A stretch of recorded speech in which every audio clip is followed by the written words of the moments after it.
Hello friends, welcome back to my channel learning with Komal. आज का जो टॉपिक होने वाला है वो टाइप्स ऑफ डिविडेंड पॉलिसी होने वाला है।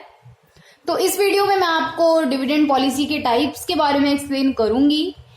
तो इससे पहले जो है मैं डिविडेंड पॉलिसी के मीनिंग के बारे में ऑलरेडी एक वीडियो अपलोड कर चुकी हूँ अपने चैनल पर। जिसने भी वो वाली वीडियो वॉच नहीं करी है तो मेरे चैनल की प्लेलिस्ट फाइनेंशियल मैनेजमेंट क्लासेस, वहां पर आपको फाइनेंशियल मैनेजमेंट के सभी टॉपिक्स मिल जाएंगे और वो वीडियो भी मिल जाएगी डिविडेंड पॉलिसी की। लेकिन फिर भी मैं उसका डिस्क्रिप्शन बॉक्स में लिंक दे दूंगी, ठीक है।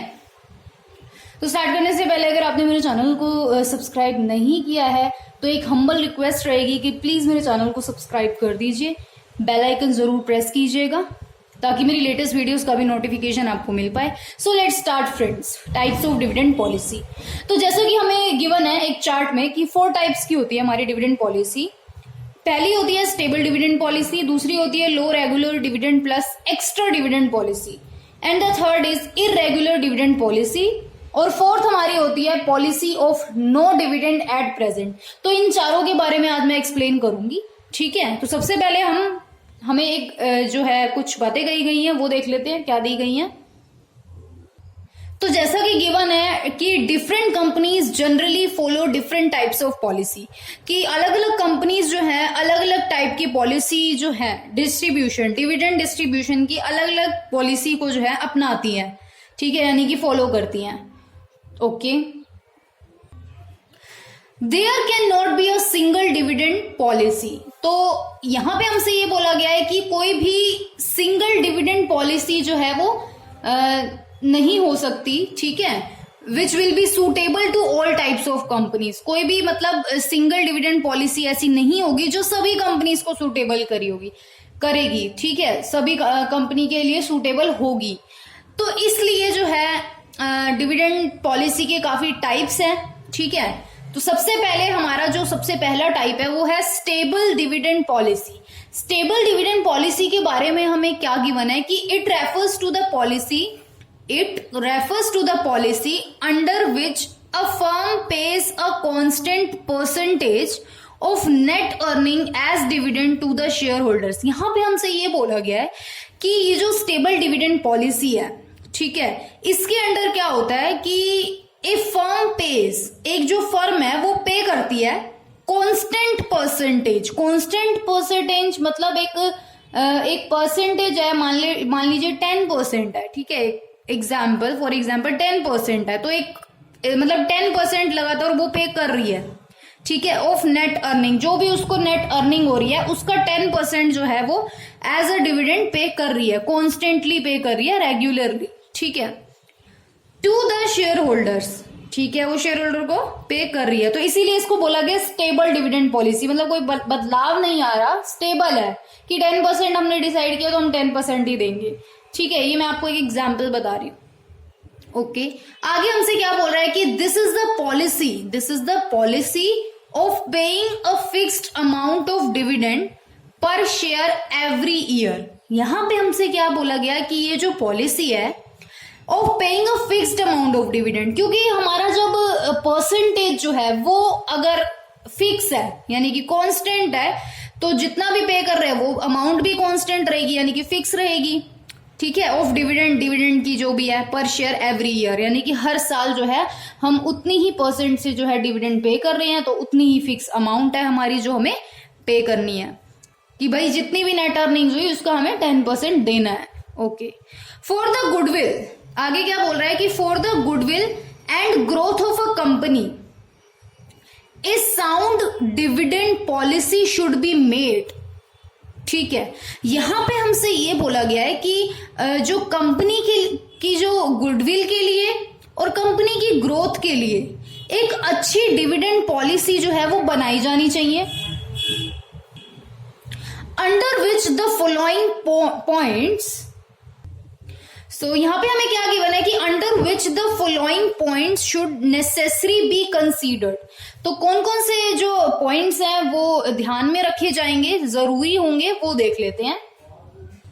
तो हमें सबसे पहला पॉइंट क्या गिवन है कि dividend should be paid only out of the surplus जो डिविडेंड है, अगर हम एक कंपनी को जो है साउंड डिविडेंड पॉलिसी अगर बनानी है तो उसको इन पॉइंट्स का ध्यान रखना पड़ेगा। तो पहला हमारा जो पॉइंट है ना वो हमसे ये बोल रहा है कि जो डिविडेंड है should be paid only out of the surplus, कि जो डिविडेंड है हमें सिर्फ सरप्लस से ही देना है, यानी कि जो भी कंपनी को प्रॉफिट हुआ है सिर्फ उसी में से ही डिविडेंड पे किया जाना चाहिए। ठीक है, okay. Now the second point is regular dividend should be paid in the years of less earnings from the dividend equalization fund. यहां पे हमसे एक बात बोली गई है कि हमें डिविडेंड जो है वो रेगुलर पे करना चाहिए, कि मान लो किसी साल जो है अर्निंग लेस हो गई, मतलब कम हो गई, तो जो है हमारा जो कंपनी का डिविडेंड इक्वलाइजेशन फंड है जिसमें, तो उसमें से जो है डिविडेंड पे कर दो, पर रेगुलर पे करो, ऐसा नहीं कि मत पे करो। ठीक है, तो एक अच्छी साउंड पॉलिसी अगर हमें डिविडेंड पॉलिसी बनानी है तो हमें रेगुलर जो है शेयर होल्डर्स को डिविडेंड पे करना चाहिए। ठीक है, now the C point is less dividend should be paid in the starting years of companies establishment. यहां पे हमसे क्या बोल रहा है कि less dividend should be paid in the starting years, की जब कंपनी की एस्टैब्लिशमेंट हुई है तो कंपनी ऐसा ना करे कि स्टार्टिंग से ही शेयर होल्डर्स को ज्यादा डिविडेंड ऑफर करे, वो शुरू के ईयर्स में यानी कि स्टार्टिंग ईयर्स में उसको कम डिविडेंड पे करना चाहिए। ठीक है, and more dividend should be paid in the growth stage, मतलब कि जब कंपनी इस्टेब्लिश हुई है तो स्टार्टिंग ईयर्स में उसको अपने शेयर होल्डर्स को कम डिविडेंड पे करना चाहिए, और जब कंपनी की ग्रोथ हो जाए, जब वो अपने ग्रोथ स्टेज पर हो, तब उसको जो है ज्यादा डिविडेंड पे करना चाहिए।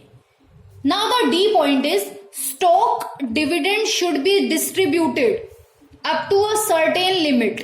कहने का ये मतलब है कि जो स्टॉक डिविडेंड है वो भी एक लिमिट तक ही डिस्ट्रीब्यूट किया जाना चाहिए। ठीक है, और यहां पे हमसे एक बात कही गई कि अंडर स्टेबल डिविडेंड पॉलिसी के अंदर एक company can declare the dividend at the following levels, कि जो स्टेबल डिविडेंड पॉलिसी है एक उसके अंदर जो कंपनी है वो अपना डिविडेंड जो है फॉलोइंग लेवल्स, अभी हमें कुछ लेवल्स दिए गए हैं उसके अकॉर्डिंग जो है वो डिक्लेयर कर सकती है। तो उन लेवल्स के बारे में पढ़ेंगे कि क्या ये लेवल्स है। तो सबसे पहला जो हमें लेवल गिवन है वो ये गिवन है कि stable dividend at the present level. तो ये प्रेजेंट लेवल क्या है वो देख लेते हैं। तो अंडर दिस पॉलिसी, इस पॉलिसी में जो है the rate of dividend is stable at the present level. कहने का ये मतलब है कि इस पॉलिसी में जो डिविडेंड का रेट है वो स्टेबल रहेगा, यानी कि उतना का उतना ही रहेगा। ठीक है, एट द प्रेजेंट लेवल यानी कि प्रेजेंट लेवल पे। तो दैट इज, कहने का ये मतलब है कि rate of dividend remains the same, कि जो भी डिविडेंड का रेट है वो सेम रहेगा as it was in the last year, यानी कि जो पिछले साल था वही इसी साल होगा। ठीक है, और फॉर दिस, इसके लिए firm withholds all the surplus earned in the periods of growth of the firm। तो इसके लिए यहाँ पे ये बोला गया है कि जो फर्म है, यानी कि जो फर्म है वो withholds all the surplus earned, यानी कि फर्म जो है, फर्म के पास रहेगा जो भी सरप्लस फर्म ने अर्न किया है, फर्म के ग्रोथ स्टेज पर, यानी कि जब फर्म ग्रोथ स्टेज पर थी तो उस ग्रोथ स्टेज पर जितना भी फर्म ने प्रॉफिट यानी कि सरप्लस अर्न किया है वो कंपनी अपने पास रखेगी, यानी कि फर्म अपने पास रखेगी। ठीक है, आगे हमसे ये बोला गया है कि फर्म यूजेस दीज सरप्लस, ये जो फर्म ने जो भी विद होल्ड किया है ये सरप्लस, तो इस सरप्लस का फर्म क्या यूज करेगी, इस फर्म का सरप्लस इस सरप्लस का जो है फर्म क्या यूज करेगी। Firm uses this surplus in the year of less earnings, जैसा कि अभी हमने पढ़ा भी था स्टेबल डिविडेंड पॉलिसी में कि जो भी भाई उसने ग्रोथ स्टेज पे सरप्लस अर्न किया था, अब वो जो सरप्लस है वो अपने डिविडेंड इक्वलाइजेशन फंड में जो है ट्रांसफर कर देगी, और जिस साल जो है फर्म की अर्निंग लेस होगी तो उस लेस अर्निंग यानी कि फिर लेस हो गई अर्निंग, तो फर्म जो है उस ईयर जो है शेयर होल्डर्स को डिविडेंड कैसे पे करेगी? तो शेयर होल्डर्स को डिविडेंड वो उस बचाए हुए सरप्लस से करेगी जो उसने बचाया था, जिस ईयर में उसको जो है सरप्लस जो उसने विद होल्ड किया था उस फर्म ने, तो उस साल वो यूज करेगी। ठीक है, तो that is firm uses this surplus to maintain the rate of dividend stable. तो इससे क्या होगा कि डिविडेंड का रेट जो है वो स्टेबल रहेगा। ठीक है, ओके। तो ड्यूरिंग द लीन ईयर्स, यानी कि कहने का ये मतलब है कि जिस साल जो है कंपनी अच्छा प्रॉफिट नहीं कमा रही, तो उन सालों में जो है कंपनी का जो बचाया हुआ सरप्लस था वो काम आएगा, एक तरीके से ये बोला गया है। ठीक है, तो in this way market price of share are not affected. इससे क्या होगा?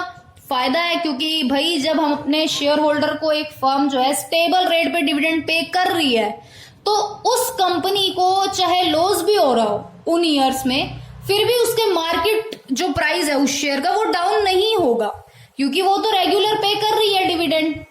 ठीक है, तो इसलिए एक तरीके से कंपनी की गुडविल बनाने के लिए और कंपनी की जो स्टेबिलिटी मेंटेन करने के लिए जो है डिविडेंड इक्वलाइजेशन फंड का होना बहुत जरूरी है, और इसी को ही साउंड डिविडेंड पॉलिसी माना जाएगा फर्म के लिए।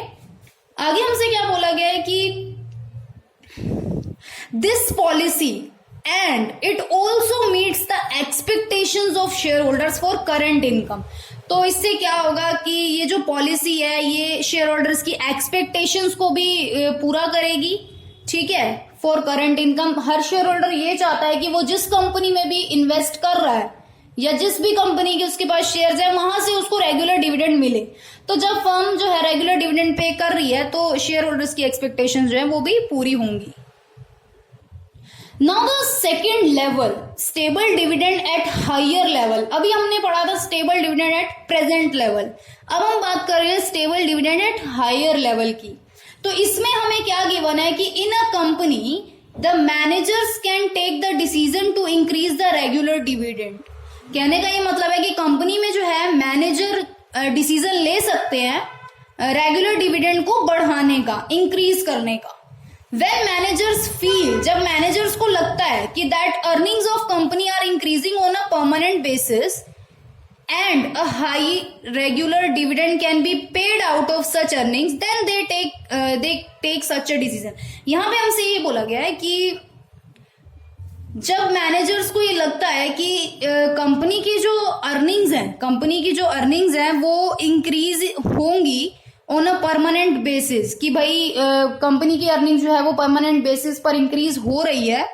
ठीक है, और एक हाई रेगुलर डिविडेंड जो है वो पे किया जा सकता है शेयर होल्डर्स को उस अर्निंग्स के बेस पर, तो ये डिसीजन लिया जा सकता है कि हाँ भाई अब जो है शेयर होल्डर्स का जो रेट ऑफ डिविडेंड है उसको बढ़ा दिया जाए, क्योंकि कंपनी की अर्निंग्स बढ़ रही हैं। ठीक है, The increase in fixed rate of dividend also increases the market price of company share। अब यहाँ पे हमसे क्या बोल गया कि जब हम शेयर होल्डर्स का जो रेट ऑफ डिविडेंड है, जो फिक्स रेट ऑफ डिविडेंड है, अगर हम वो इंक्रीज कर देंगे तो कंपनी के जो मार्केट प्राइस है, यानी कि कंपनी के शेयर्स का जो मार्केट प्राइस है वो भी बढ़ जाएगा। Now the third level is stable dividend at lower level. अभी हमने पढ़े दो लेवल्स, प्रेजेंट, हायर। अब हम पढ़ेंगे लोअर लेवल के बारे में। तो लोअर लेवल के बारे में हमें क्या गिवन है कि when a company has more investment opportunities, जब कंपनी के पास ज्यादा इन्वेस्टमेंट अपॉर्चुनिटीज होंगी तो then company needs extra funds to finance these profitable opportunities. तो कंपनी को फिर फाइनेंस की भी जरूरत होगी, कंपनी को पैसा भी चाहिए होगा।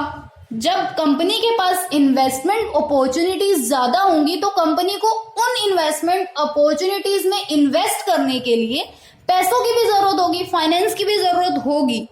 ठीक है, तो फॉर दिस, इसके लिए कंपनी क्या करती है, company reduces the regular dividend. Company क्या करेगी, कंपनी कम कर देगी रेगुलर डिविडेंड को, यानी कि जो रेट ऑफ डिविडेंड है उसको रिड्यूस कर देगी। तो that is it fix a new lower level of dividend. फिर वो क्या करेगी, एक न्यू लोअर लेवल जो है वो फिक्स करेगी। Besides this, company assures the shareholders to maintain the dividend at this level in future. यहाँ पे हमसे ये बोला गया है कि जो कंपनी है वो अपने शेयर होल्डर्स को ये भी एश्योर करेगी कि वो जो भी भाई वो अब लोअर लेवल वो डिसाइड कर रही है रेट ऑफ डिविडेंड का, वो उसको मेंटेन रखेगी फ्यूचर में उस लेवल को। तो as a result the current earnings of share holders are reduce. तो इससे क्या रिजल्ट निकल के आएगा कि शेयर होल्डर्स की अर्निंग जो है वो कम हो जाएंगी। तो which result in decrease in the market value of company share. इससे क्या होगा, कंपनी के जो शेयर्स की मार्केट वैल्यू है वो भी कम हो जाएगी। ठीक है, तो ये था हमारी पहली स्टेबल डिविडेंड पॉलिसी के बारे में, मैंने आपको अच्छे से एक्सप्लेन किया, इनके तीनों लेवल्स एक्सप्लेन करे। अब जो है हमारी सिर्फ तीन पॉइंट्स बचे हैं, यानी कि 3 टाइप्स ऑफ डिविडेंड पॉलिसी बची है। ये बहुत छोटी छोटी सी हैं, इनको पढ़ लेते हैं। तो सेकंड हमें क्या गिवन है, सेकंड हमारी डिविडेंड पॉलिसी का टाइप क्या गिवन है, low regular dividend plus extra dividend policy. बिल्कुल छोटा सा पॉइंट है, देख लेते हैं क्या है। तो low regular dividend plus extra dividend policy के बारे में हमें ये गिवन है कि अंडर दिस पॉलिसी, इस पॉलिसी में extra dividend is paid. Extra dividend जो है वो पे किया जाता है along with the fix rate of dividend, यानी कि जो भी फिक्स रेट डिविडेंड का तय है उसके साथ एक एक्स्ट्रा डिविडेंड पे किया जाता है। यानी कि मान लो 10% तो है ही ऑलरेडी, 2% और दे रहे हैं, तो यानी कि 12% हो गया, तो वो 2% एक्स्ट्रा हो गया। ठीक है, ओके। तो under this policy a lower rate of dividend is paid to the share holders. तो इस पॉलिसी में क्या होता है, एक लोअर रेट ऑफ डिविडेंड है जो है वो पे किया जाता है शेयर होल्डर्स को रेगुलरली। वो ये बोल देते हैं कि भाई हम इतना लेवल, तो इतना लोअर लेवल का जो डिविडेंड है ये तो पे करेंगे ही करेंगे रेगुलरली। बट आगे हमसे एक बात बोली गई है, वो ये बोली गई है कि in the extra ordinary earnings, कि जब जो है एक्स्ट्रा ऑर्डिनरी अर्निंग्स होंगी तो this extra dividend is also paid. कि भाई ज्यादा हो गई अर्निंग, इस साल जो है ज्यादा हो गई है अर्निंग, तो इस साल जो है एक्स्ट्रा डिविडेंड भी हम पे करेंगे। ठीक है, तो बेसिकली ये पॉलिसी हमसे ये बोल रही है। तो this policy is pursued by those companies whose earning fluctuates year to year. तो ये जो पॉलिसी है कौन सी कंपनी अपनाएगी, जिस कंपनी की जो अर्निंग है वो फ्लक्चुएट होती रहती है, यानी कि फिक्स नहीं रहती कि भाई कब किसी साल तो प्रॉफिट है और किसी साल लॉस है। तो ये कंपनी जो है ये वाली जो है डिविडेंड पॉलिसी को अपनाएगी, low regular dividend plus extra dividend policy. जैसे कि नाम से ही पता चल रहा है कि लो रेगुलर डिविडेंड तो वो पे करेगी ही करेगी, लेकिन जिस साल उसको अच्छा खासा मुनाफा हो गया उस साल वो जो है एक्स्ट्रा डिविडेंड भी जो है वो पे करेगी। तो सेकंड पॉलिसी हमें बिल्कुल अच्छे से समझ आ चुकी है। नाउ द थर्ड पॉलिसी भी बहुत छोटी सी है, क्या है, irregular dividend policy. Irregular dividend policy के बारे में हमें क्या गिवन है कि this policy states that the shareholder should be entitled to the dividends only when earnings and liquidity position of the firm so allows।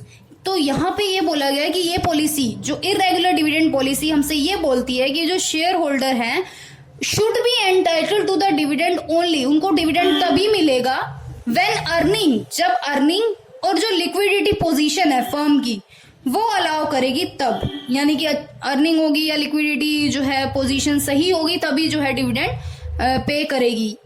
जैसे कि नाम से ही पता चल रहा है कि इरेगुलर डिविडेंड पॉलिसी, यानी कि कभी डिविडेंड पे कर रही है और कभी नहीं कर रही, यानी कि रेगुलर पे नहीं कर रही। तो in this policy dividend fluctuate. तो इस पॉलिसी में क्या होता है, जो डिविडेंड है वो फ्लक्चुएट करता है फ्रॉम ईयर टू ईयर। ठीक है, तो ईयर टू ईयर जो है फ्लक्चुएट करता है डिविडेंड, यानी कि किसी साल तो ज्यादा दे दिया, किसी साल कम दे दिया, या किसी साल दिया ही नहीं और किसी साल दिया। ठीक है, तो with the fluctuation in the earning of the company, जैसे जैसे कंपनी की अर्निंग फ्लक्चुएट करती है वैसे वैसे डिविडेंड भी जो है फ्लक्चुएट करता है। तो कंपनी जो है follow this policy for the, तो कंपनी जो है इस पॉलिसी को फॉलो करती है किस लिए, फॉलोइंग रीजंस। अब कुछ रीजंस होते हैं जिसकी वजह से इरेगुलर डिविडेंड पॉलिसी कंपनी को अपनानी पड़ती है, यानी कि फॉलो करनी पड़ती है। तो वो रीजन क्या है, तो पहला रीजन हमें ये गिवन है कि when there are uncertain fluctuations in the earning of the company, कि जब अनसर्टेन फ्लक्चुएशंस होती हैं कंपनी की अर्निंग्स में, कि भाई कंपनी को खुद ही नहीं पता होता कि उसकी जो अर्निंग है वो कम होगी या ज्यादा होगी, अनसर्टेन जिसे हम बोल सकते हैं। नाउ द बी पॉइंट क्या हमें गिवन है कि on the event of unsuccessful business operations it may be impossible for company to declare dividend. तो कोई ऐसा अनसक्सेसफुल इवेंट हुआ, यानी कि कोई कंपनी ने ऐसी बिजनेस डील करी जो अनसक्सेसफुल रही, तो it may be impossible for companies to declare dividend. तो उस टाइम पर जो है कंपनी के लिए ये इम्पॉसिबल रहेगा कि वो डिविडेंड डिक्लेयर करे। Now the C point is regular payment of dividend में upset the financial standing of the company. तो यहाँ पे हमसे ये बोला गया है कि अगर जो है वो कंपनी रेगुलर पेमेंट करती है डिविडेंड की, तो उससे उसकी जो उस कंपनी की जो फाइनेंशियल स्टैंडिंग होगी वो अपसेट होगी, यानी कि वो खराब होगी। ठीक है, तो when the company has shortage of liquid funds, तो उससे क्या होगा कि जो कंपनी के लिक्विड फंड्स हैं वो भी शॉर्ट हो जाएंगे। ठीक है, अब हमारी लास्ट डिविडेंड पॉलिसी है policy of no dividend at present. तो ये हमारी बिल्कुल लास्ट पॉलिसी बची है, policy of no dividend at present. तो इसमें हमें क्या गिवन है कि under this policy no dividend is paid to the share holders. इस पॉलिसी में शेयर होल्डर्स को डिविडेंड पे नहीं किया जाता एट प्रेजेंट। कहने का ये मतलब है प्रेजेंट में शेयर होल्डर्स को डिविडेंड पे नहीं किया जाता। दिस सिचुएशन इज अराइज्ड, ऐसी सिचुएशन तब अराइज होती है when company earns lower profits and it is not in a position to pay the dividend. तो ऐसी सिचुएशन तभी अराइज होगी जब कंपनी का जो प्रॉफिट है वो काफी कम हुआ है and it is not in a position, और जो कंपनी है वो डिविडेंड पे शेयर होल्डर्स को डिविडेंड पे करने की पोजीशन में नहीं है। तो besides this when company adopt expansion programs, तो इसके अलावा जब कंपनी एक्सपेंशन प्रोग्राम्स अडॉप्ट कर, तो इन दिस क्या बोला गया है कि when company adopts expansion program, जब कंपनी जो है एक्सपेंशन प्रोग्राम अडॉप्ट करती है कि अपने बिजनेस को बढ़ाने की सोचती है and needs large amount of funds, तो जब एक्सपेंशन के बारे में सोचेगी तो ऑब्वियसली लार्ज फंड की जरूरत तो होगी ही। तो फिर टू फाइनेंस दीज प्रोग्राम्स, तो इन प्रोग्राम्स को फाइनेंस करने के लिए, इन प्रोग्राम्स के लिए जो फंड्स की जरूरत होगी उसको अरेंज करने के लिए it decides to retain all of its profit in place of distributing as dividend।